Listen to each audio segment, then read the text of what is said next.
We frankly don't know, but all the signs suggest the Taliban has not in any way modernized or reformed.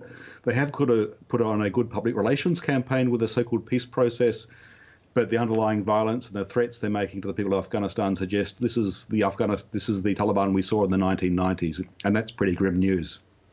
Now we're seeing the Taliban take over district after district. How far do you expect them to go?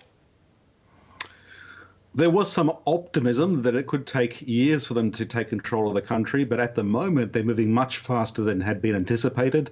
They control a full third of the country. They contest another third. The government of Afghanistan controls perhaps less than a third now, just little islands, little pockets. It doesn't control the national ring road. It's really coming under pressure. The Taliban are moving in on all the provincial capitals of the national capital. So it could be that by the end of this year, the Taliban largely have control of Afghanistan. That's much worse than anyone dared imagine. Yeah, it's a very grim prediction there. So this begs the question about how much power the Western-backed government really has right now. Look, it's a corrupt and dysfunctional government that was struggling anyway. Now, to be fair, it's under immense pressure and morale has collapsed. It really depends upon air support to carry out military operations, and yet with the pullout of American and other forces, it's lost its capacity for air support. The US is throwing a lifeline in terms of contractors staying on to service helicopters, but they're really in a difficult bind now. Yeah, given what you said, and now the former President Hamid Karzai is saying the mission in Afghanistan has failed, and it's leading many to question what was the whole point. The problem, Girish, is that there never was a clear, overarching strategic plan. There were good intentions and a lot of sacrifice by everyone, most of all the people of Afghanistan.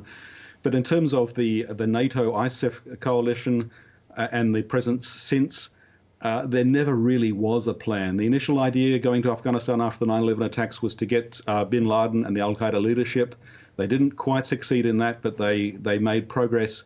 Then after the invasion of Iraq, everything went to pieces as attention was turned towards Iraq, and we've seen disasters on both fronts, of course. And what do you then make of Australia's role in Afghanistan in these almost 20 years? Look, like most other partners, we went in with good intentions, trying to make a difference. There was a lot of sacrifice and a lot of good work done, but it wasn't coordinated between the members of the international coalition. There was no big picture, no plan. Despite this being a military operation, there was no military strategic end goal in sight. And as a result, all of that good work and sacrifice has largely been lost now, as whatever was achieved is rapidly being wound back.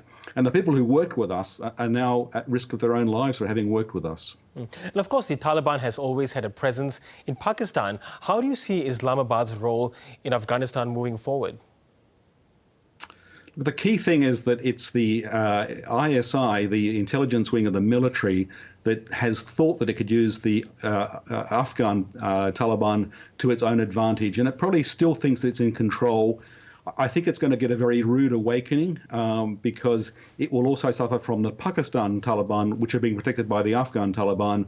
So a Taliban-controlled Afghanistan is not good news for its neighbours, especially for Pakistan and for Iran, even if at the moment they're rejoicing in seeing Western powers pull out. But that's the intelligence unit, the ISI of the Pakistan military, not the people of Pakistan, of course. It's grim news for them. And of course, there are millions of Afghan refugees already living in Pakistan, and they're going to face more pressure from people trying to flee across the border. And that's a tremendous challenge for them as well. And on the other side, there are fears that Al Qaeda and perhaps Islamic State will rebuild. Do you share those concerns? Yeah, they're now no longer so much fears as a near certainty. The relationship with the Taliban, the Afghan Taliban and Al Qaeda is very strong.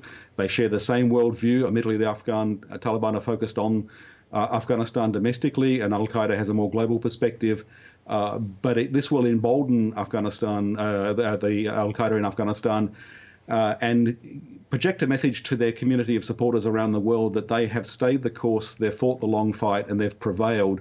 And that strengthens the brand. It also has a not so large benefit for Islamic State, which has a smaller presence in Afghanistan, having spun off from Taliban units.